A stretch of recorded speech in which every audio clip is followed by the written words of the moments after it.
بسم اللہ الرحمن الرحیم، شروع اللہ کے نام سے جو بڑا مہربان نہایت رحم والا ہے۔ یہ سلیمان علیہ السلام تھے۔ اللہ تعالیٰ نے آپ کو بہت سی خوبیاں اور معجزات عطا فرمائے۔ سورۃ النمل آیت 16 میں ہے، اور داؤد کے وارث سلیمان ہوئے، کہنے لگے لوگوں ہمیں پرندوں کی بولی سکھلائی گئی ہے اور ہم سب کچھ دیے گئے ہیں، بے شک یہ بالکل کھلا ہوا فضل الہی ہے۔ یہاں وراثت سے مراد مال نہیں بلکہ بادشاہت اور نبوت مراد ہے۔ اللہ تعالیٰ نے انہیں ایسا بادشاہ بنایا کہ ساری دنیا میں ان جیسا کوئی نہیں ہوا، آپ سے بڑھ کر بادشاہت بھی کسی کی نہ ہو سکی، کیونکہ خود سلیمان علیہ السلام نے یہ دعا کی تھی کہ الہی مجھے ایسی سلطنت عطا فرما کہ جو میرے بعد اور کسی کے شایان شان نہ ہو۔ کہا کہ اے میرے رب مجھے بخش دے اور مجھے ایسا ملک عطا فرما جو میرے سوا کسی شخص کے لائق نہ ہو، تو بڑا ہی دینے والا ہے۔ پس ہم نے ہوا کو ان کے ماتحت کر دیا، وہ آپ کے حکم سے جہاں آپ چاہتے نرمی سے پہنچا دیا کرتی تھی، اور طاقتور جنوں کو بھی ان کا ماتحت کر دیا، ہر عمارت بنانے والے کو اور غوطہ خور کو اور دوسرے جنات کو بھی جو زنجیروں میں جکڑے رہتے تھے۔ جن سلیمان علیہ السلام کے حکم سے بلند و بالا عمارتیں تعمیر کرتے تھے، دریاؤں میں غوطہ لگا کر ان سے ہیرے جواہرات اور موتی وغیرہ نکالتے تھے۔ دوسرے جو کام عام انسانوں کی طاقت سے زیادہ ہوتے تھے وہ آپ جنوں سے لیا کرتے تھے۔ جو جن آپ کے حکم سے سرتابی کرتے یا شرارتیں کر کے کام میں رکاوٹ ڈالتے یا دوسروں کو تنگ کرتے تو آپ انہیں زنجیروں میں جکڑ کر قید خانے میں ڈال دیتے، اور یہ آپ پر اللہ کی طرف سے بہت بڑا انعام اور احسان تھا، جیسا کہ اللہ تعالیٰ سورۃ صاد آیت 39 میں فرماتے ہیں، یہ ہے ہمارا عطیہ، اب تو احسان کر یا روک رکھ، کچھ حساب نہیں۔ اللہ تعالیٰ نے سلیمان علیہ السلام کو ان پر قبضہ اور اختیار دے دیا اور فرمایا اب آپ کی مرضی، آپ انہیں سزا دیں یا درگزر کریں، کسی کو کچھ دیں یا روک لیں، آپ کے لیے سب کچھ جائز ہے۔ دوسرے مقام پر اللہ تعالیٰ سورہ سبا آیت 12 میں فرماتے ہیں، اور اس کے رب کے حکم سے بعض جنات اس کی ماتحتی میں اس کے سامنے کام کرتے تھے، اور ان میں سے جو بھی ہمارے حکم سے سرکشی کرے ہم اسے بھڑکتی ہوئی آگ کے عذاب کا مزہ چکھائیں گے۔ اس طرح اللہ تعالیٰ سورہ سبا آیت 13 میں فرماتے ہیں، جو کچھ سلیمان چاہتے جنات وہ تیار کر دیتے، مثلا قلعے، مجسمے اور حوضوں جیسے پیالے اور چولہوں پر جمی ہوئی مضبوط دیگیں۔ اے آل داود اس کے شکریہ میں نیک عمل کرو، میرے بندوں میں سے شکر گزار کم ہی ہیں۔ یعنی جنات سلیمان علیہ السلام کے حکم کے مطابق بڑے بڑے محل، مساجد، قلعے، مختلف مساجد کے ماڈل یا سینریوں کے ماڈل، بڑے بڑے تھال اور اتنی بڑی دیگیں بناتے تھے جو بوجھل اور نقل و حمل کے قابل نہ ہونے کی وجہ سے کسی خاص مقام پر نصب کر دی جاتی تھی، اور یہ آپ پر اللہ تعالیٰ کا عظیم احسان تھا۔ اس کے علاوہ دیگر معجزات سے بھی اللہ تعالیٰ نے آپ کو سرفراز فرمایا تھا، جیسا کہ سورۃ الانبیاء آیت 82 میں اللہ تعالیٰ فرماتے ہیں، اسی طرح بہت سے شیاطین بھی ہم نے اس کے تابع کیے تھے جو اس کے فرمان سے غوطہ لگاتے تھے، اور اس کے سوا بھی بہت سے کام کرتے تھے، ان کے نگہبان ہم ہی تھے۔ یہ تمام اقتدار اللہ تعالیٰ نے آپ کو عطا کیا تھا۔ آپ کے معجزات میں سے ایک معجزہ یہ بھی تھا کہ ہوا آپ کے لیے مسخر یعنی مطیع و فرما بردار تھی۔ اللہ تعالیٰ سورہ صاد آیت 36 میں فرماتے ہیں، بس ہم نے ہوا کو ان کے ماتحت کر دیا، وہ آپ کے حکم سے جہاں آپ چاہتے نرمی سے پہنچا دیا کرتی تھی۔ اللہ تعالیٰ سورۃ الانبیاء آیت 81 میں فرماتے ہیں، اور ہم نے تیز و تند ہوا کو سلیمان کے تابع کر دیا جو اس کے فرمان کے مطابق اس زمین کی طرف چلتی تھی جہاں ہم نے برکت دے رکھی ہے، اور ہم ہر چیز کا علم رکھنے والے ہیں۔ اسی طرح اللہ تعالیٰ سورہ سبا آیت 12 میں فرماتے ہیں، اور ہم نے سلیمان کے لیے ہوا کو مسخر کر دیا کہ صبح کی منزل اس کی مہینہ بھر کی ہوتی تھی اور شام کی منزل بھی مہینہ بھر کی ہوتی تھی۔ دیگر معجزات کی طرح اللہ تعالیٰ نے سلیمان علیہ السلام کو یہ معجزہ بھی عطا فرمایا کہ تیز و تند ہوا کو ان کا تابع فرمان بنا دیا۔ آپ اس ہوا کو جس طرح کا حکم دیتے وہ حکم کی تعمیل کرتی، اور اس طرح آپ 1 ماہ کا سفر چند گھنٹوں میں طے کر لیا کرتے تھے۔ داؤد علیہ السلام کو تو اللہ تعالیٰ نے لوہے کی ڈھلائی کا کام سکھایا تھا، جبکہ سلیمان علیہ السلام کو لوہے کی ڈھلائی کے علاوہ تانبے کی ڈھلائی کا فن بھی سکھایا۔ سورہ سبا آیت 12 میں اللہ تعالیٰ فرماتے ہیں، اور ہم نے اس کے لیے تانبے کا چشمہ بہا دیا۔ اس چشمے میں پانی کی بجائے تانبا بہتا تھا، آپ اس سے جو چاہتے بنا لیتے۔ آپ گھوڑوں کو بہت پسند فرماتے تھے، آپ کے پاس بہت سے گھوڑے تھے۔ اللہ تعالیٰ سورۃ صاد آیت 30 تا 33 میں فرماتے ہیں، اور ہم نے داؤد کو سلیمان عطا فرمایا جو بڑا اچھا بندہ تھا اور بے حد رجوع کرنے والا تھا۔ جب ان کے سامنے شام کے وقت تیز رو خاصے کے گھوڑے پیش کیے گئے تو کہنے لگے، میں نے ان گھوڑوں پر اپنے پروردگار کی یاد کو ترجیح دی، یہاں تک کہ آفتاب غروب ہو گیا۔ ان گھوڑوں کو دوبارہ میرے سامنے لاؤ۔ پھر تو ان کی پنڈلیوں اور گردنوں پر ہاتھ پھیرنے لگے۔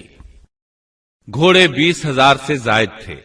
گھوڑوں کے معائنے میں ان کا روزمرہ کا ذکر رہ گیا، تب انہیں ذکر الہی کا خیال آیا، جس پر انہیں سخت صدمہ ہوا اور کہنے لگے کہ میں گھوڑوں کی محبت میں اتنا گم ہو گیا کہ سورج غروب ہو گیا۔ تو ان گھوڑوں کو دوڑایا کہ وہ نظروں سے اوجھل ہو گئے۔ پھر انہیں دوبارہ طلب کیا اور پیار محبت سے ان کی پنڈلیوں اور گردنوں پر ہاتھ پھیرنا شروع کر دیا۔ امام بخاری نے ابو ہریرہ رضی اللہ عنہ سے روایت کی ہے کہ ایک مرتبہ سلیمان علیہ السلام نے ارادہ کیا کہ اس شب میں اپنی بیویوں کے ساتھ ازدواجی فریضہ ادا کروں گا تو میری ہر ایک بیوی سے لڑکا پیدا ہوگا اور وہ میدان جہاد کا مجاہد بنے گا، لیکن اس ارادے کے ساتھ انشاءاللہ کہنا بھول گئے۔ اللہ تعالیٰ کو جلیل القدر پیغمبر کا یہ طرز پسند نہ آیا، چنانچہ اللہ تعالیٰ نے سلیمان علیہ السلام کے اس دعوے کو اس طرح غلط ثابت کر دیا کہ تمام بیویوں میں سے صرف ایک بیوی کے ہاں مردہ بچہ پیدا ہوا۔ تب سلیمان علیہ السلام کو احساس ہوا کہ یہ انشاءاللہ نہ کہنے کا نتیجہ ہے، چنانچہ انہوں نے فوری توبہ کی اور انشاءاللہ کہنے کو اپنا معمول بنا لیا۔ اللہ تعالیٰ نے آپ کو فیصلہ کرنے کی زبردست صلاحیت عطا فرمائی تھی۔ سورۃ الانبیاء آیت 87 میں ہے، اور داؤد اور سلیمان کو یاد کیجئے جبکہ وہ کھیت کے معاملے میں فیصلہ کر رہے تھے کہ کچھ لوگوں کی بکریاں اس میں چر چگ گئی تھیں اور ان کے فیصلے میں ہم موجود تھے۔ ہوا یہ کہ 2 آدمی ہمسائے تھے، ان میں جھگڑا ہو گیا۔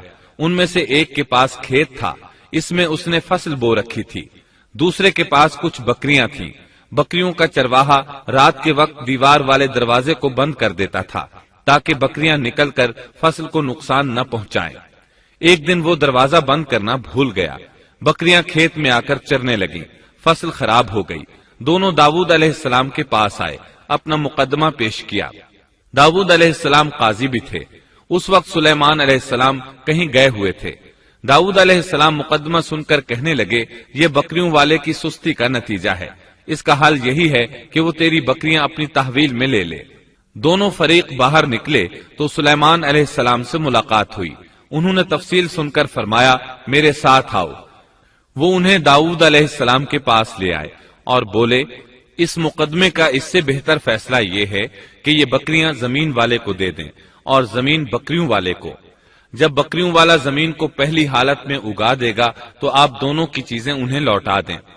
اس دوران کھیتی کا مالک بکریوں کے دودھ سے فائدہ حاصل کرتا رہے گا۔ یہ فیصلہ زیادہ بہتر ہے۔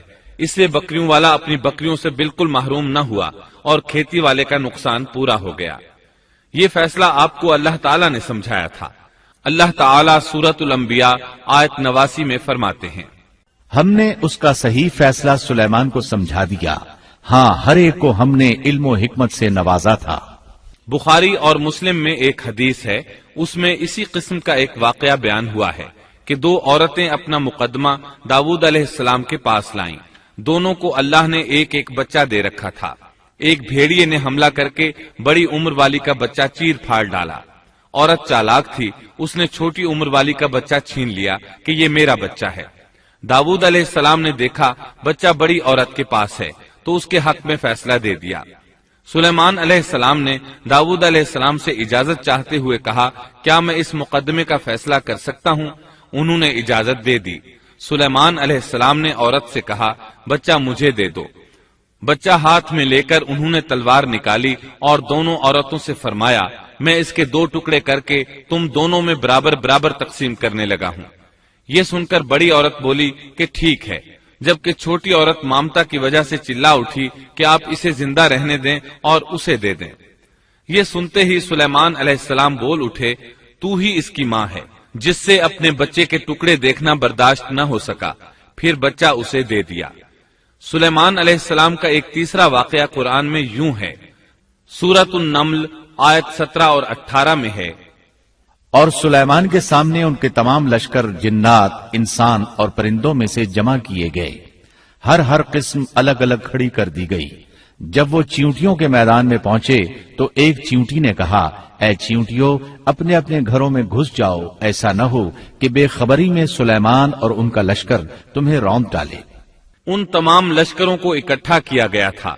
اللہ تعالیٰ نے چیونٹی کی یہ بات سلیمان علیہ السلام کو سنوا دی۔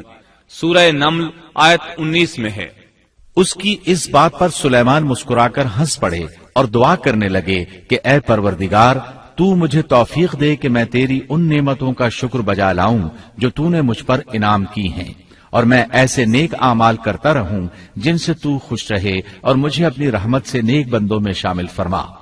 آپ کا ایک واقعہ ملکہ بلقیس کے ساتھ پیش آیا۔ سورہ نمل آیت 20 تا 25 میں ہے، آپ نے پرندوں کی دیکھ بھال کی اور فرمانے لگے کیا بات ہے کہ ہدہد نظر نہیں آ رہا، کیا وہ واقعی غیر حاضر ہے؟ یقیناً میں اسے سخت سزا دوں گا یا اسے ذبح کر ڈالوں گا، یا وہ میرے سامنے کوئی معقول وجہ بیان کرے۔ کچھ زیادہ دیر نہ گزری تھی کہ اس نے آ کر کہا میں ایک ایسی خبر لایا ہوں کہ آپ کو اس کی خبر ہی نہیں، اور میں سبا کی ایک سچی خبر آپ کے پاس لایا ہوں۔ میں نے دیکھا ہے کہ ان کی بادشاہ ایک عورت ہے جسے ہر قسم کی چیز سے کچھ نہ کچھ دیا گیا ہے، اور اس کا تخت بھی بڑا عظیم ہے۔ میں نے اسے اور اس کی قوم کو اللہ تعالیٰ کو چھوڑ کر سورج کو سجدہ کرتے ہوئے پایا ہے۔ شیطان نے ان کے کام مزین کر کے انہیں دکھلا کر سیدھے راستے سے ہٹا دیا ہے، پس وہ ہدایت پر نہیں آتے کہ اسی اللہ کو سجدہ کریں جو آسمانوں اور زمینوں کی پوشیدہ چیزوں کو باہر نکالتا ہے، اور جو کچھ تم چھپاتے اور ظاہر کرتے ہو وہ سب کچھ جانتا ہے۔ ہدہد نے اللہ تعالیٰ کی یہ صفت اس لیے بیان کی کہ یہ اپنی حس کے ذریعے زمین میں پانی والے حصے کا پتہ چلا لیتا ہے۔ سلیمان علیہ السلام کو بھی یہی ہدہد بتایا کرتا تھا کہ پانی کہاں ہے، پھر آپ جنات کے ذریعے پانی نکلواتے تھے۔ یہ اطلاع سن کر سلیمان علیہ السلام حیران ہوئے۔ آپ نے ہدہد سے کہا ہم ابھی تمہاری بات کی تصدیق کر لیتے ہیں۔ سورہ نمل آیت 27 اور 28 میں ہے، سلیمان نے کہا اب ہم دیکھیں گے کہ تو نے سچ کہا ہے یا تو جھوٹا ہے۔ میرے اس خط کو لے جا کر انہیں دے دے، پھر ان کے پاس سے ہٹ آ اور دیکھ کہ وہ کیا جواب دیتے ہیں۔ آپ نے ایک خط لکھ کر اسے دیا۔ ہدہد وہ خط لے کر ملکہ بلقیس کے محل پہنچا۔ خط اس کے سامنے گرا کر خود دیوار پر جا بیٹھا۔ خط دیکھ کر ملکہ بلقیس نے کہا، وہ کہنے لگی اے سردارو میری طرف ایک باوقت خط ڈالا گیا ہے جو سلیمان کی طرف سے ہے، اور جو بخشش کرنے والے مہربان اللہ کے نام سے شروع ہے، یہ کہ تم میرے سامنے سرکشی نہ کرو اور مسلمان بن کر میرے پاس آ جاؤ۔ اس نے کہا اے میرے سردارو تم میرے اس معاملے میں مجھے مشورہ دو، میں کسی امر کا قطعی فیصلہ جب تک تمہاری موجودگی اور رائے نہ ہو نہیں کیا کرتی۔ ان سب نے جواب دیا کہ ہم طاقت اور قوت والے، سخت لڑنے بھیڑنے والے ہیں، آگے آپ کو اختیار ہے، آپ خود ہی سوچ لیجئے کہ ہمیں آپ کیا کچھ حکم فرماتی ہیں۔ اس نے کہا کہ بادشاہ جب کسی بستی میں گھستے ہیں تو اسے اجاڑ دیتے ہیں اور وہاں کے باعزت لوگوں کو ذلیل کر دیتے ہیں، اور یہ لوگ بھی ایسا ہی کریں گے۔ میں انہیں ایک ہدیہ بھیجنے والی ہوں، پھر دیکھ لوں گی کہ قاصد کیا جواب لے کر لوٹتے ہیں۔ ملکہ بلقیس یہ اندازہ کرنا چاہتی تھی کہ سلیمان علیہ السلام کس قسم کے بادشاہ ہیں، اور یہ کہ وہ ان کے خلاف لڑ سکیں گے یا نہیں۔ چنانچہ اس نے فلسطین کی طرف بے شمار تحائف روانہ کیے تاکہ لڑائی کی نوبت نہ آئے، لیکن جب یہ تحائف سلیمان علیہ السلام کے پاس پہنچے تو آپ غضبناک ہو گئے۔ بس جب قاصد سلیمان کے پاس پہنچا تو آپ نے فرمایا کیا تم مال سے مجھے مدد دینا چاہتے ہو؟ مجھے تو میرے رب نے اس سے بہت بہتر دے رکھا ہے جو اس نے تمہیں دیا ہے، بس تم ہی اپنے تحفے سے خوش رہو۔ جا ان کی طرف واپس لوٹ جا، ہم ان کے مقابلے پر وہ لشکر لائیں گے جن کے سامنے پڑنے کی ان میں طاقت نہیں، اور ہم انہیں ذلیل و پست کر کے وہاں سے نکال باہر کریں گے۔ قاصد ان کا جواب سن کر اور یہ صورتحال دیکھ کر دہشت زدہ ہو گئے۔ انہوں نے بلقیس کے پاس جا کر ساری حقیقت بیان کر دی۔ ملکہ بلقیس نے انہیں پیغام بھجوایا کہ ہم اسلام قبول کرنے کے لیے تیار ہیں۔ سلیمان علیہ السلام تک اس کا پیغام پہنچا تو آپ اپنے درباریوں کی طرف متوجہ ہوئے۔ آپ نے فرمایا، اے سردارو، تم میں سے کوئی ہے جو ان کے مسلمان ہو کر پہنچنے سے پہلے ہی اس کا تخت مجھے لا دے؟ ایک قوی ہیکل جن کہنے لگا، آپ اپنی مجلس سے اٹھیں، اس سے پہلے میں اسے آپ کے پاس لا دیتا ہوں۔ یقین مانیے کہ میں اس پر قادر ہوں اور ہوں بھی امانت دار۔ جس کے پاس کتاب کا علم تھا وہ بول اٹھا کہ آپ پلک جھپکائیں، اس سے بھی پہلے میں اسے آپ کے پاس پہنچا سکتا ہوں۔ جب آپ نے اسے اپنے پاس موجود پایا تو فرمانے لگے، یہی میرے رب کا فضل ہے تاکہ وہ مجھے آزمائے کہ میں شکر گزاری کرتا ہوں یا ناشکری۔ شکر گزار اپنے ہی نفع کے لیے شکر گزاری کرتا ہے، اور جو ناشکری کرے تو میرا پروردگار بے پرواہ اور کرم کرنے والا ہے۔ حکم دیا کہ اس کے تخت کی صورت بدل دو تاکہ معلوم ہو جائے کہ یہ راہ پا لیتی ہے یا ان میں سے ہوتی ہے جو راہ نہیں پاتے۔ تخت لانے والے آدمی کے متعلق جو یہ آیا ہے کہ اس کے پاس کتاب کا علم تھا، تو مفسرین کا اس کے بارے میں اختلاف ہے کہ وہ کون تھا۔ قرآن کریم کے الفاظ سے جو معلوم ہوتا ہے وہ اتنا ہی ہے کہ وہ کوئی انسان ہی تھا جس کے پاس کتاب الہی کا علم تھا۔ اللہ تعالیٰ نے کرامت اور اعجاز کے طور پر اسے یہ قدرت دے رکھی تھی کہ پلک جھپکتے وہ تخت لے آیا۔ پھر سلیمان علیہ السلام نے تخت میں تبدیلی کا حکم دیا۔ تخت میں تبدیلی کا حکم سن کر اس میں سے ہیرے جواہر نکال دیے گئے اور دوسری جگہوں پر لگا دیے گئے۔ سورہ نمل آیت 42 اور 43 میں ہے۔ پھر جب وہ آ گئی تو اس سے کہا گیا کہ ایسا ہی تیرا بھی تخت ہے۔ اس نے جواب دیا کہ یہ گویا وہی ہے، ہمیں اس سے پہلے ہی علم دے دیا گیا تھا اور ہم مسلمان تھے۔ اسے انہوں نے روک رکھا تھا کہ جن کی وہ اللہ کو چھوڑ کر پرستش کرتی رہی تھی، یقیناً وہ کافر لوگوں میں سے تھی۔ اب سلیمان علیہ السلام کی ملکہ بلقیس سے گفتگو شروع ہوئی۔ پھر وہ اسے تخت کے پاس لے آئے۔ اس سے پوچھا، کیا تیرا تخت بھی اسی طرح کا ہے؟ اس نے بہت اچھا اور فصاحت سے بھرپور جواب دیا۔ اس نے نہ تو یہ کہا کہ ہاں، کیونکہ وہ تو اپنا تخت پیچھے سبا کے علاقے میں چھوڑ آئی تھی، یہاں کیسے آ سکتا تھا، نہ اس نے یہ کہا کہ نہ، کیونکہ یہ وہی محسوس ہو رہا تھا۔ البتہ اس میں قدرے تبدیلی محسوس ہو رہی تھی۔ اس نے عجیب جملے میں جواب دیا کہ یہ وہی لگتا ہے۔ سلیمان علیہ السلام یہ جواب سن کر حیران ہوئے۔ اب آپ نے اسے اپنی سلطنت کا غلبہ دکھانے کے لیے ایسا منظر دکھایا جو کسی بشر نے آج تک نہیں دیکھا۔ چنانچہ آپ اسے ایک محل میں لے گئے۔ یہ مکمل طور پر شیشے کا تھا، اس سے دوسری طرف دیکھا جا سکتا تھا۔ فرش بھی شیشے کا تھا، شیشے کے نیچے پانی چھوڑا گیا تھا، پانی چلتا رہتا تھا۔ آپ اسے لیے اندر داخل ہوئے تو وہ بہت حیران ہوئی کہ محل میں پانی بہ رہا ہے۔ اس نے اپنا لباس کچھ اوپر کر لیا کہ بھیگ نہ جائے۔ اس نے اپنا پاؤں پانی پر رکھنا چاہا تو وہ شیشے پر پڑا، اور زیادہ حیران ہوئی اور شرمندہ بھی کہ دھوکہ کھا گئی۔ اور یہ سب کچھ جنات کے ذریعے تیار کرایا گیا تھا۔ سورہ نمل آیت 44 میں اللہ تعالیٰ فرماتے ہیں، اس سے کہا گیا کہ محل میں چلی چلو، جسے دیکھ کر یہ سمجھ کر کہ یہ حوض ہے، اس نے اپنی پنڈلیاں کھول دی۔ سلیمان نے کہا، یہ ایسا محل ہے جس میں نیچے بھی شیشے جڑے ہوئے ہیں۔ کہنے لگی، میرے پروردگار، میں نے اپنی جان پر ظلم کیا، اب میں سلیمان کے ساتھ اللہ رب العالمین کی مطیع اور فرمانبردار بنتی ہوں۔ یہ عظیم سلطنت دیکھ کر وہ جان گئی کہ سلیمان علیہ السلام صرف بادشاہ ہی نہیں، نبی بھی ہیں۔ چنانچہ اس نے فوراً ایمان قبول کر لیا۔ سلیمان علیہ السلام کا سب سے بڑا کارنامہ یہ ہے کہ آپ نے مسجد اقصی تعمیر کروائی۔ اس کی پہلی تعمیر یعقوب علیہ السلام نے کرائی تھی۔ صحیح حدیث میں ہے کہ رسول اللہ صلی اللہ علیہ وسلم سے پوچھا گیا، زمین میں کون سی مسجد سب سے پہلے تعمیر کی گئی؟ آپ نے فرمایا، مسجد حرام، یعنی مکہ معظمہ والی مسجد۔ پھر آپ سے پوچھا گیا کہ اس کے بعد کون سی مسجد زمین میں بنائی گئی؟ آپ نے جواب دیا، مسجد اقصی۔ جب بخت نصر نے قدس پر قبضہ جما لیا تو اس نے مسجد اقصی ڈھا دی، لیکن پھر سلیمان علیہ السلام کو اللہ تعالیٰ نے بادشاہت عطا کی تو انہوں نے ازسر نو تعمیر کا کام شروع کرایا۔ اس کے ساتھ ہی انہوں نے ہیکل سلیمانی بھی تعمیر کروایا۔ یہود آج تک اس کو مقدس سمجھتے ہیں۔ یہ مسجد اقصی کے بالکل قریب ہے۔ مسجد اقصی کی فضیلت میں بہت سی روایات ملتی ہیں، جیسا کہ رسول اللہ صلی اللہ علیہ وسلم کا ارشاد ہے، مسجد حرام میں ایک نماز کا ثواب 1,00,000 نمازوں کے برابر ہے، مسجد نبوی میں ایک نماز کا ثواب 1000 نماز کے برابر ہے، اور مسجد اقصی میں 500 نمازوں کے برابر ثواب ملتا ہے۔ مسند احمد میں عبداللہ بن عمرو بن عاص رضی اللہ عنہما سے روایت ہے کہ رسول اللہ صلی اللہ علیہ وسلم نے فرمایا، جب سلیمان علیہ السلام نے بیت المقدس کو تعمیر کیا تو اللہ تعالیٰ سے 3 دعائیں مانگی، ان میں سے اللہ تعالیٰ نے 2 قبول فرمائیں اور ایک کے بارے میں ہم امید رکھتے ہیں کہ وہ ہمیں ملے گی۔ انہوں نے پہلا سوال یہ کیا کہ مجھے ایسی حکومت دے جو تیری حکومت کے موافق ہو، یعنی عدل و انصاف کی فراوانی ہو اور کسی پر ظلم و زیادتی نہ ہو۔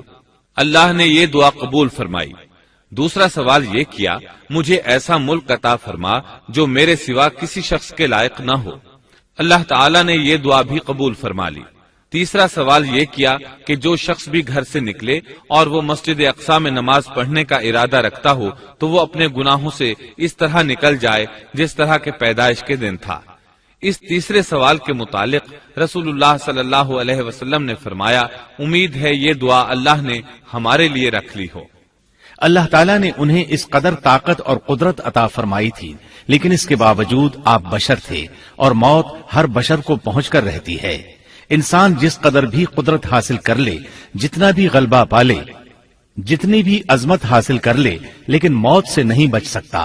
اللہ تعالیٰ نے تو نبی کریم صلی اللہ علیہ وسلم کے متعلق فرمایا ہے، سورۃ الزمر آیت 30 میں ہے، بے شک خود آپ کو بھی موت کا مزہ چکھنا ہے اور یہ سب بھی مرنے والے ہیں۔ اللہ تعالیٰ نے چاہا کہ سلیمان علیہ السلام کی موت سے بھی لوگوں کو عبرت ہو اور نشانیاں ظاہر ہوں، کیونکہ اس دور میں لوگ جنات کے فتنے میں مبتلا تھے، یہ خیال کرتے تھے کہ جنات کو غیب کا علم ہے۔ اللہ تعالیٰ نے چاہا کہ لوگوں کو سلیمان علیہ السلام کی موت کے ذریعے بتائیں کہ جنات کو علم غیب نہیں ہے۔ ایک دن سلیمان علیہ السلام نے جنات کو سختی کے ساتھ مسخر کیا اور وہ آپ کے سامنے کام کرنے لگے۔ آپ ان کی نگرانی کرتے رہتے۔ جنات کے دلوں میں آپ کا بہت خوف تھا۔ آپ انہیں سستی کرنے پر سخت سزا دیتے تھے۔ آپ کھڑے ان کی نگرانی کر رہے تھے۔ اس وقت آپ کی عمر 150 سال تھی۔ جنات بیت المقدس کی تعمیر میں مصروف تھے۔